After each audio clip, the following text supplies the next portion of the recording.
जगभर हा प्रॉब्लेम आहे. मुलं वाचू शकत नाही, लिहिता येत नाही. ही ओरड सगळीकडे चालूच असते.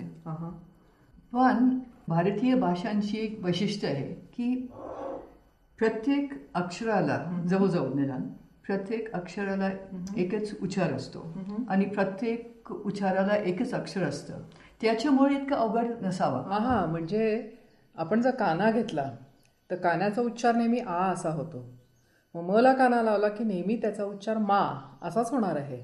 मे किंवा मी असं काहीतरी होणार नाहीये.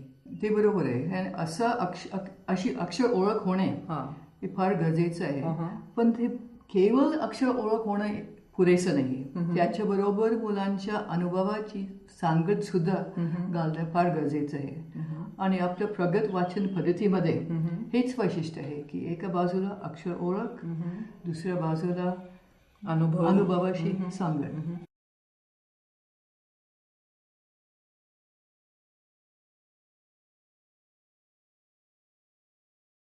कितीला तुम्ही नावं टाकली तुमची? मग पहिलीला आहे ना, आता तुम्ही पहिलीला आला आणि त्याच्या अगोदर आपल्याला काय होती रे? सुट्टी होती का? कशा सुट्टी होती रे ती? उन्हाळ्याची. आता उन्हाळा संपला आहे नाही आणि आता काय सुरू झालंय? पावसाळा सुरू झाला आहे नाही. पाऊस आवडतो का रे सर्वांना? मग पावसात तुम्ही काय काय करता रे? तू सांग काय करतो पावसात? काय होतं तुला? पावसात गवत उगवतं. छान छान छान. अजून कोण सांगेल? तू सांग पावसाळ्यात काय काय होतं? रस्त्याला पाणी येतं. छान छान. अभिषेक सांगते. अभिषेक सांग रे तू. कुठे पाणी साठतं? रानामध्ये पाणी साठतं. बरोबर आहे. कोळ्याने वगळीनं पाणी जातं. बरोबर. आता मग एक एकाने सांगायचं.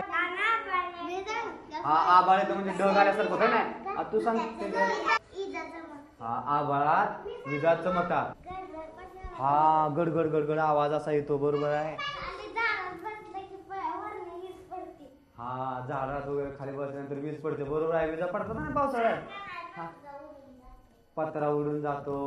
रोहन काय सांगतोय? सांग रे रोहन, तू पावसाळ्यात काय करतो तू?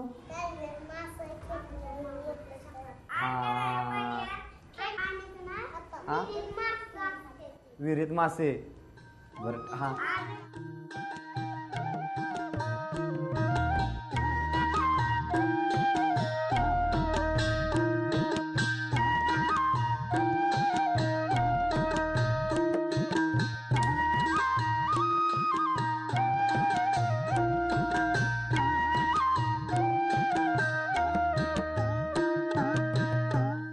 आता पहा, आपण सर्वांनी गप्पा मारल्या का नाही? कशाबद्दल बोललो आपण रे सर्वजण? पावसाबद्दल. तुम्ही सर्वांनी छान छान छान छान बोलला का नाही? काय कशाबद्दल बोलला सर्व तुम्ही? पावसाबद्दल बोललाय नाही. पावसात काय होतं सर्व गोष्टी तुम्ही बोलला का नाही? मग आता मला एकेकांना सांगायचंय, पावसामध्ये तुम्हाला काय काय वाटतं, काय काय दिसतं? तू सांग रे ना. तू पाठीमागं उभं राहून सांग. तू काय सांगितलं? सांग.